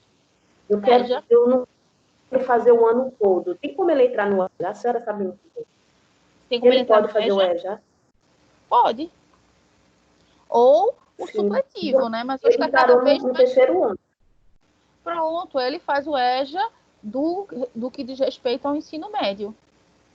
E aí é mais rápido, ele não vai estudar 3 anos novamente, né? É condensado, né? O aprendizado. Não dura o mesmo tempo que ele teria para fazer o ensino médio. Então, é bom procurar alguma escola pública aí próxima de vocês para ele, né? Ele fez até o 3º, aí parou no 3º, né? Não chegou a concluir. Aí ele gostaria de concluir, porque ele está tendo dificuldade para arranjar trabalho, tudinho. Eles sempre ficam pedindo. Aí ele fica, como é que eu faço? Eu disse, eu não sei. Acho que ele disse, mas eu acho que o EJA não aceita, porque o EJA é para quem está fazendo 2 séries. Eu disse, eu não tenho muito conhecimento sobre Não, isso. Eu estava ele querendo uma pode, ajuda sua. pode sim, tá? E continuando aqui, né? O Obrigada. curso. Nada, querida. Continuando aqui o slide do EJA que a gente estava falando, né? Aí fala o seguinte, né? Que o curso ele é um conjunto de oportunidades educacionais apropriadas, consideradas as características do alunado. Então, por isso que eu falei, você não vai utilizar a mesma abordagem que você utilizaria no ensino fundamental 1 e 2 regular, nem no ensino médio. Você vai usar uma abordagem respeitando as características do alunado, porque você vai se deparar numa sala de aula de EJA com uma diversidade ainda maior de indivíduos, porque numa mesma sala você pode ter adolescente de 17, 18, 19 anos, jovens de 25, 26, né? Adultos 30, 40 e idosos de mais de 60 anos na mesma sala de aula. Então, é algo realmente muito delicado, né? E que requer um preparo, uma formação adequada, tá? Uma educação adequada para aquele tipo de público, tá?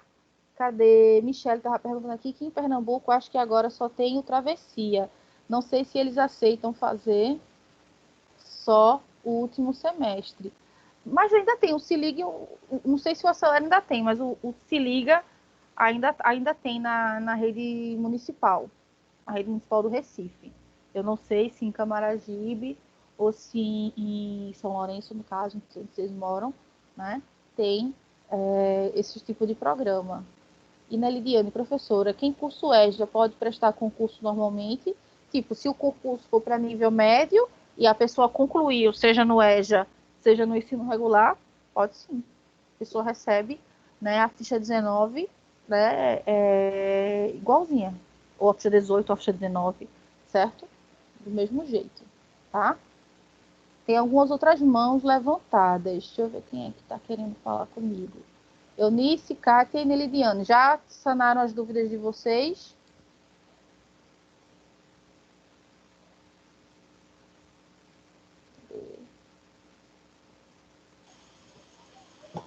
Eu acho porque elas não apertaram lá novamente na mão para Para subir a baixar. mão. Tá, Porque- então beleza. Professora, já, desculpa, é porque tem tempo aqui o seu. Beleza, tranquilo, tá? E aí, ó, você recebe uma certificação, ou seja, que você, né, tá apto naquele nível que você cursou através de um exame, né, através de uma certificação. Tem uma provinha que é um exame nacional do EJA, que agora me fugiu o nome, tá? Mas tem sim também. Bom, e uma outra modalidade de ensino, além da modalidade regular, é a educação especial, que já vinha sendo falada na primeira LDB e agora na segunda LDB ela tem tido, né, essa maior ênfase, tanto é que a gente tem hoje, né, cursos, pós-graduações, tem toda uma preocupação no que diz respeito a essa chamada educação especial, certo? Então ela fala o seguinte aqui para a gente. Ela é oferecida preferencialmente na rede regular de ensino. Então, as crianças e os jovens adolescentes com necessidades especiais, eles preferencialmente têm que estudar no ensino regular, certo? Para educando os portadores de necessidades especiais. E aí, como eu estava falando, o que diz respeito a necessidades especiais, né, sejam físicas, sejam, né, cognitivas, intelectuais, tá, gente? E aí, o atendimento poderá ser feito em classes, escolas ou serviços especializados, desde que em função das necessidades específicas dos alunos. Se não for possível sua integração nas classes comuns de ensino regular, tá? E aí, quando vocês forem pagar, não sei se vocês já pagaram também educação inclusiva, ensino especial, já pagaram essas cadeiras? Não. Pronto. Quando vocês forem pagar essas cadeiras, aí vocês vão estudar as questões das regulamentações, de todas as leis do que diz respeito à educação especial. Mas o ideal é que a inclusão, porque a gente sabe que tem inserção e inclusão. Inserção é você jogar a criança lá, né, sem ter o mínimo preparo. Porque quando a gente fala, quando vocês forem estudar sobre educação inclusiva, quando a gente fala de inclusão, não é só a criança que tem necessidades especiais que deve ser preparada. A turma que irá receber aquela criança ou aquelas crianças, elas têm também que passar por um processo, né, para receber aquela criança, né? Porque não adianta você colocar a criança, ela está só ali para constar e não está interagindo, não está tendo, né, nenhum tipo de construção dentro, né, da escola. Embora a gente saiba que, dependendo da necessidade especial que aquele indivíduo tem, a gente sabe que ele não vai ter a mesma velocidade, não vai alcançar os mesmos objetivos, né, que os alunos que não possuam uma necessidade especial. E quando não for possível isso, tem que haver classes, tem que haver todo um atendimento diferenciado para esses indivíduos. Gisele levantou a mão. Qual a tua dúvida, Gi? Então, professora, eu queria compartilhar com a turma que eu acompanhei uma criança especial, uma menina que tinha síndrome de Kabuki. Ela era 5º ano. Síndrome de quê? De Kabuki. Qual é essa síndrome? Quais são as características dela? Dificuldades cognitivas, de crescimento, o aspecto da face da criança é um pouco diferenciado, ela tem as sobrancelhas arqueadas, tem algumas coisas que definem, né, essa síndrome. Mas, assim, ela interagia com todo mundo normalmente. E o que eu queria ressaltar, que eu achei muito interessante nessa turma de 5º ano, é que eles tratavam ela com todo o carinho do mundo. As meninas faziam piquenique no horário do recreio e sempre incluíam ela no meio do piquenique. Escreviam cartinha uma para as outras, escreviam para ela também. Então, assim, ela era uma criança extremamente amada naquela turma. Ou seja, ela estava sendo incluída e as outras crianças estavam envolvidas no processo de inclusão. Isso. Ela levava boneca para a escola, essa criança, e as outras crianças brincavam como se fosse o bebê dela, e botaram o nome da boneca, fizeram o certidão de nascimento da boneca dela, e brincavam com ela. Ela se sentia totalmente incluída nessa turma. Perfeito. Né? Exatamente isso. Isso é que é uma situação de inclusão, quando a turma ela é preparada para receber, né, aquela criança, e não simplesmente inserida, jogada, tá? Quando vocês forem estudar sobre educação inclusiva, vocês vão ver bem direitinho, né, a questão desses conceitos, inclusão, né, inserção, exclusão, tá? E aí são essas duas modalidades de ensino, para além do ensino regular. É o EJA, Educação de Jovens e Adultos, e a Educação Especial, tá? Mais alguém quer tirar alguma dúvida? Tem outra mãozinha levantada? Quer contribuir com algo? Mais alguém? O professor, educação profissional também. Profissional também, né? Isso, educação profissional, mas ela está muito relacionada à educação... porque ela pode estar associada tanto à educação regular, como a gente já viu, né, a questão dos ETEs, como ela pode ser específica do ensino profissionalizante, tá?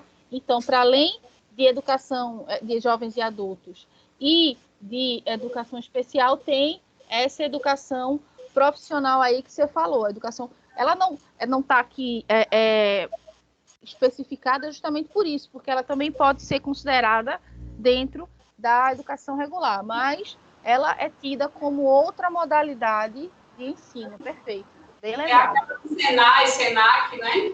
Isso, o dos sistemas S, né? As próprias escolas técnicas, como exemplo o IFPE, certo? Que tem ali dentro do IFPE tanto o ensino médio regular quanto o ensino tecnológico associado, tá?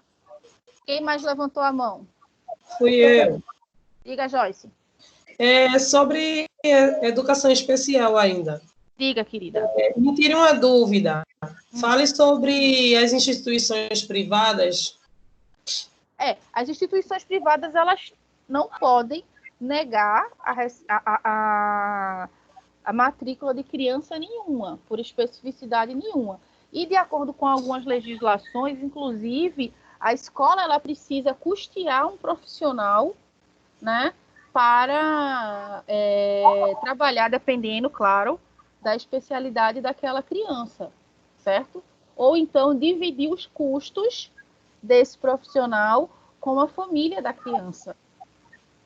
No caso, ela pode conversar com os familiares e pedir uma ajuda de custo, é isso, a família? Dividir junto com a família, né, o pagamento de um funcionário, de uma pessoa específica, para trabalhar com aquela criança especial. É que eu estou vendo aqui esse artigo 60, aí eu não entendi muito bem, entendeu? Quando ele fala assim, apoio técnico e financeiro pelo poder público, aí eu não tinha entendido muito bem, não. Porque a gente, muito do que a gente fala sobre a LDB, a gente está muito voltado para a questão da escola pública, que é a escola ideal, certo? A gente fala muito que a escola pública ela é a escola a ser, né, valorizada, a ser trabalhada, tá? Mas a escola privada, ela não pode se negar a receber a criança, né? Ainda tem essa questão, dependendo do grau de necessidade daquela criança, ela vai precisar de um profissional com ela, né? Coisa que a gente, por exemplo, vê muito na rede pública, principalmente, às vezes não é o ideal, mas enfim, a gente tem pessoas trabalhando, acompanhando essas crianças, né? Algumas, como vocês, são estudantes de pedagogia, mas eu vejo muitos acompanhantes sendo estudantes do ensino médio, né? Que eu fico assim meio preocupada quanto a isso, né? Qual é o preparo que essas pessoas, que esses jovens têm para ser acompanhante de aluno especial em escola. Mas, enfim. É porque também varia, né, professora, acho que de cidade para cidade. Lá mesmo onde eu estou, tem que ter no mínimo magistério. Lá no cabo, né? O mínimo que eles Pois é, ou pedem é seja, o magistério. é justamente a Constituição Municipal, né? Como está determinado na rede. Né? Que bom que pelo menos tem um mínimo de conhecimento pedagógico, né? Para lidar com esses indivíduos. Tá? Alguém mais? Ô, professora, Oi. esses projetos como Travessia, Avançar, ele é dito como modalidade, ele leva essa nomenclatura ou não? Em Não, algum eles são concurso você está projetos. sobre Eles são projetos. projeto. Então, ele não entra com modalidade, né? Não, são projetos, tá? Ok, obrigada. Bom, e aí, finalizando o que a gente, né, trazendo de volta o que a gente visualizou já em outras aulas quando estudamos sobre o sistema de ensino, né, as competências e as responsabilidades de cada ente da federação, que são aqueles 4 que vocês já viram. Por isso que é muito comum algumas pessoas confundirem níveis e modalidades com sistema de ensino, mas eu acredito que agora já deve ter ficado mais claro para vocês, tá? Então, são esses 4 que a gente já viu, né? Que é a União, os estados, o Distrito Federal e os municípios, né? E aí o objeto, né, oferta da educação em seus diferentes níveis e modalidades. Então, dentro desses 4 sistemas, né, de ensino, é onde vai estar distribuído, certo? Os níveis e modalidades de ensino, tá? Dentro da União, dentro dos estados, do Distrito Federal e dos municípios, ok? E aqui embaixo, que está com a minha barrinha na frente, diz o seguinte: deverão organizar em regime de colaboração seus respectivos sistemas de ensino. Exato, né? Então tem que estar, né, em consonância, né? A educação do ensino fundamental, infantil e fundamental no município, né? Ensino médio nos estados e Distrito Federal e ensino superior no que diz respeito à União. E aí eu fiz de novo uma tabelinha aqui para vocês no próximo slide, né? Que aquilo que a gente já viu bem de forma sintética. As esferas municipal, estadual, que entra aí o Distrito Federal também, e a esfera federal, o que compete cada uma delas, tá? Os municípios, como a gente falou, a creche, a pré-escola e o ensino fundamental, o Estado e o Distrito Federal, o ensino fundamental e médio, né? Fundamental quando os municípios não conseguem, né, abarcar toda a educação fundamental, e o federal é o ensino superior, tá, gente? Então, aqui são, né, os níveis subdivididos de acordo com a esfera do governo, e dentro dos níveis, né, tá aqui, no caso, as modalidades, ok? Esse é o nosso último slide. Tranquilo, gente? Ficou claro para vocês?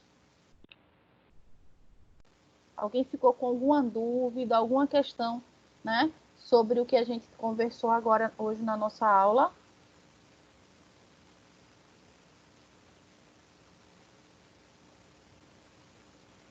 Tá certinho? Pronto.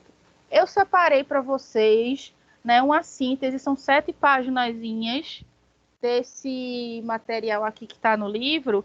Eu vou disponibilizar aqui no Teams, vou mandar para a Joyce, para ela replicar para vocês e para quem, porventura, não teve acesso hoje à aula, tá? É uma síntese desse material que a gente trabalhou hoje, e aí eu vou querer que vocês, a partir desse texto, vocês vão me elaborar 3 questões, 3 perguntas, sem as respostas, mas que vocês saibam responder, certo? Então, eu vou compartilhar com vocês, é uma síntese, são 7 páginas só, tá? Inclusive, tem algumas tabelas para ajudar vocês, e vocês vão me elaborar 3 perguntas. E vão me enviar para o e-mail, tá? Da disciplina que eu criei e mandei para vocês, o EFEB lá, tá? Vocês vão mandar para mim. As perguntas são com resposta? Sem resposta, mas você tem de saber respondê-las. São perguntas, você pode até fazer a pergunta e já deixar anotada a resposta, mas você só vai enviar para mim só a pergunta, tá bom? Aí pode ser no próprio corpo do texto, do e-mail, não precisa ser você faz um Word e manda, não. Pode ser no próprio corpo do e-mail mesmo. Oi, professora, segue as minhas perguntas. Aí vai lá as 3 perguntas no e-mail. Ficou claro, gente, o que é que vocês têm para fazer? E aí o prazo para vocês me entregarem essas 3 perguntinhas é até a nossa próxima aula, de hoje a 8, tá bom?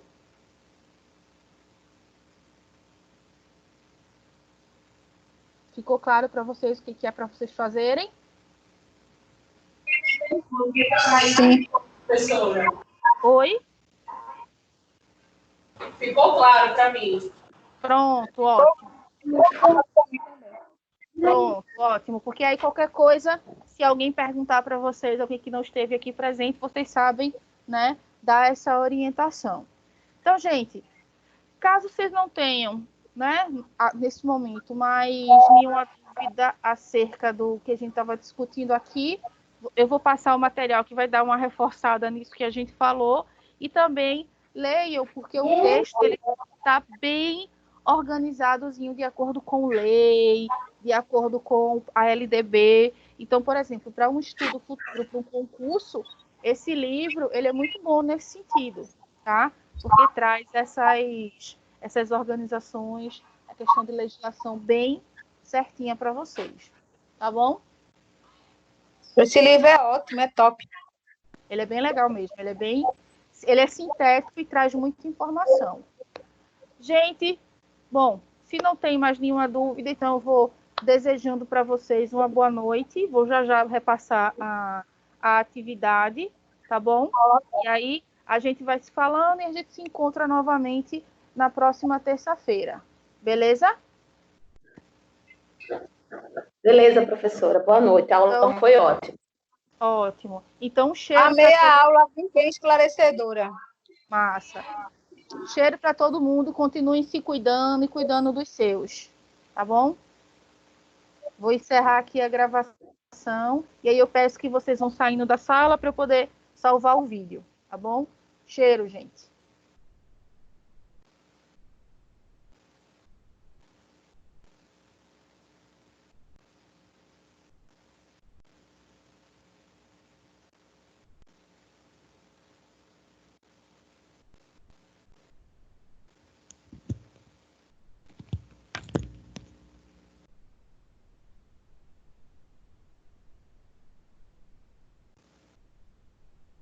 É fácil, amor, de fazer o negócio.